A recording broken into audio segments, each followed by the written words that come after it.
Hello friends, आप सभी लोगों को हमारे यूट्यूब चैनल पर स्वागत है। फ्रेंड्स, आज का चैप्टर आज का जो टॉपिक है बहुत VVI टॉपिक लेकर आए हैं, जो आपको बीएड में लर्निंग एंड टीचिंग यूनिट 2 का है।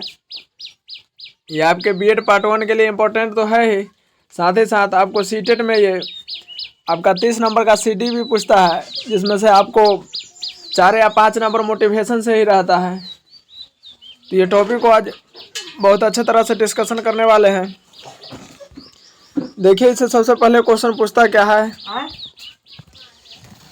क्वेश्चन यहाँ लिखा हुआ है कि अभिप्रेरणा का क्या अर्थ है। शिक्षण अधिगम प्रक्रिया में अभिप्रेरणा का महत्व वर्णन कीजिए। यहाँ फुल डिटेल में इसको बताया गया है। फ्रेंड्स, अभिप्रेरणा है, इसका इंग्लिश वर्ड है मोटिवेशन होता है। मोटिवेशन मोटम शब्द से बना है। मोटम एक लैटिन भाषा है। मोटम एक लैटिन भाषा है। लैटिन भाषा का अर्थ होता है टू मूव यानी गति करना। आगे अभिप्रेरणा का अर्थ क्या है।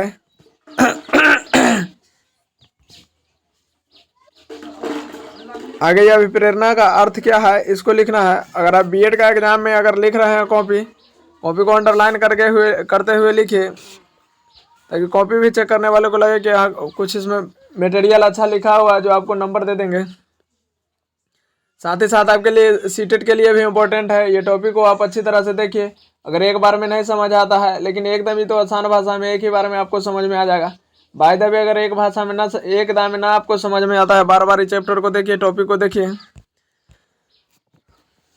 यहाँ बताया गया है अभिप्रेरणा शब्द अंग्रेजी के मोटिवेशन शब्द का हिंदी रूपांतरण है। मोटिवेशन शब्द की उत्पत्ति लैटिन के। अगर आपको ऑब्जेक्टिव में भी पूछेगा कि मोटिवेशन शब्द का उत्पत्ति किस भाषा में हुआ है, तो लैटिन भाषा में, जिसका अर्थ होता है मूव मोटर और मोशन अर्थात गति या क्रिया। मोटिवेशन का अर्थ है गति या क्रिया। आगे बताया गया है प्रेरणा के साधारण और शताब्दिक अर्थ के अनुसार हम किसी भी उत्तेजना को प्रेरणा कह सकते हैं, जिसके कारण व्यक्ति कोई प्रतिक्रिया का व्यवहार करता है। आगे लिखा हुआ है उत्तेजना आंतरिक या बाह्य दोनों हो सकती है। ये VVI लाइन है फ्रेंड्स सीटेट के लिए। उसमें पूछता है कि उत्तेजना किस किस विधि से हो सकता है या कैसे कैसे हो सकता है। तो उत्तेजना आंतरिक और बाह्य, कहीं मतलब अंदर से और बाहर से, दोनों से उत्तेजना मोटिवेट आप हो सकते हैं। किंतु मनोवैज्ञानिक अर्थ में प्रेरणा का अभिप्राय केवल आंतरिक उत्तेजना से होता है, जिन पर व्यक्ति का व्यवहार आधारित होता है। यह एक अदृश्य शक्ति है जिसे देखा नहीं जा सकता है। व्यक्ति के व्यवहारों का अध्ययन ही मनोवैज्ञानिक है। मनोवैज्ञानिक हमेशा अध्ययन करते रहे हैं कि मनुष्य कोई व्यवहार कब तक, किन परिस्थितियों तथा क्यों करता है। आधुनिक समय में यह माना जाता है कि व्यवहार कुछ प्रत्येक शक्तियों द्वारा संचालित होता है, जिसे प्रेरणा अभिप्रेरणा कहा जाता है। देखिए, मोटिवेशन का अर्थ क्या होता है कि अगर आपको पढ़ने का मन है, तो आप अगर अंदर से आपको पढ़ने का मन है, अंदर से आप मोटिवेट है, तो कुछ साधन ना भी रहते हुए आप पढ़ सकते हैं। अगर अंदर से आप मोटिवेट नहीं है, आपको पढ़ने का मन नहीं है, तो आपको पूरा साधन रहते हुए भी आप नहीं पढ़ सकते हैं। ये पॉइंट में बताया गया है। इसका अर्थ क्या होता है। अभिप्रेरणा की परिभाषा, इसका परिभाषा क्या है। मनोवैज्ञानिक कौन कौन आए थे अभिप्रेरणा पर, उसने मोटिवेशन पर उसने क्या क्या अपना बात रखे थे, उसी को आगे पॉइंट में डिस्कशन किया गया है। पहला नंबर है गुड के अनुसार प्रेरणा कार्य को आराम करने जारी रखने और नियमित करने की प्रक्रिया है। गुड के अनुसार ये बताया गया है कि प्रेरणा कार्य को आराम करने, जारी रखने और नियमित करने की प्रक्रिया है। Motivation is the process of crossing स्टेडिंग and resulting activity. आगे स्किनर साहब क्या कहते हैं। स्किनर साहब के देखिए, बीएड और सीटेट के लिए स्किनर का टॉपिक पढ़ना आप बिल्कुल ना भूलें, क्योंकि बहुत VVI स्किनर साहब का टॉपिक होता है सीटेट के लिए भी और बीएड के लिए भी। स्कूली पढ़ाई में प्रेरणा को अंतर्गत वांछित व्यवहार के लिए उत्पीड़न, प्रोत्साहन, प्रबलन और निर्देश की क्रियाएं आती है।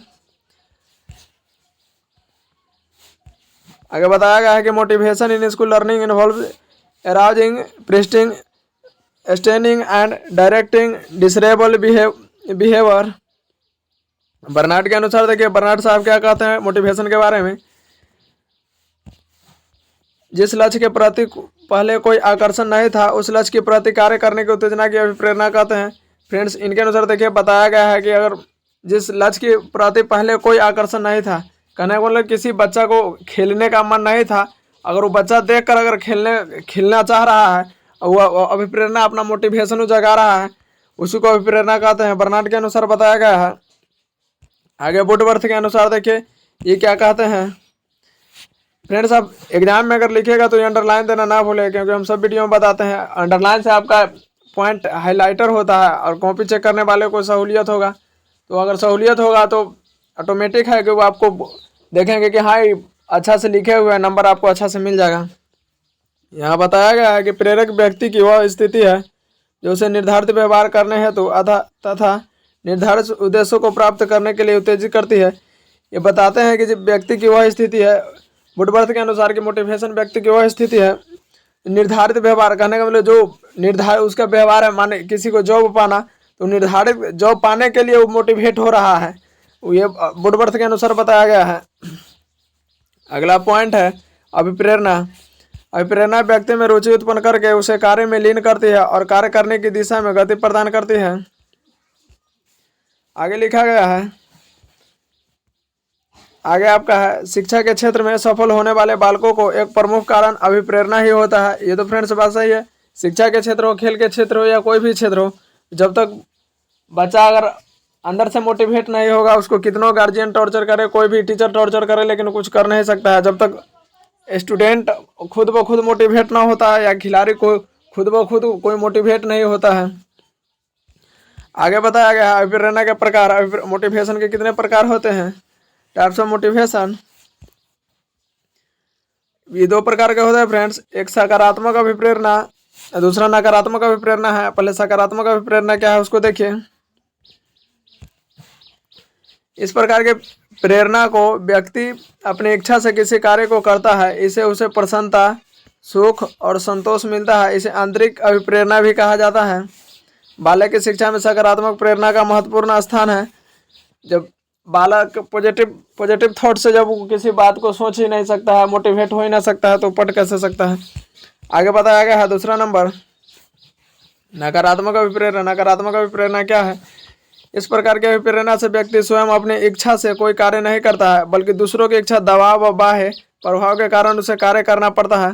फ्रेंड्स, यहाँ समझने वाली बात यह है कि छोटा छोटा बच्चा को देखिए, वो अपने से स्कूल जाना नहीं चाहता है, उसको गार्जियन बड़जोड़ी उसको कॉपी किताब तैयार करके नहा धोवा कर उसको जबरदस्ती स्कूल में पहुंचा देते हैं। तो वही बच्चा को तो अंदर से मन है नहीं स्कूल जाने का, अंदर से मोटिवेट है नहीं, लेकिन गार्जियन उसको किसी तरह मारपीट कर, जैसे भी तो पैसा देकर चाहे कुछ भी करके उसको स्कूल पहुंचा देते हैं। वही नकारात्मक अभिप्रेरणा है। उसके बाद यहाँ बताया गया है कि माता पिता, अभिभावक, अध्यापक दंड पुरस्कार देकर प्रतिद्वंदित का भाव पैदा करके, जैसे किसी को अब किसी बच्चे है, छोटा बच्चा, उसको रोज दिन आप 10-10 रुपया का आदत डाल दीजिए कि तुमको 10 रुपया देंगे तो स्कूल जाना, तुमको 10 रुपया देंगे तो स्कूल जाना। तो बच्चे वो आंतरिक रूप से मोटिवेट नहीं होता है, तब पर भी पैसे के लिए स्कूल जाता है। उसके बाद आगे बताया गया है नकारात्मक प्रेरणा प्रदान करने के लिए इसको बाह्य अभिप्रेरणा भी है।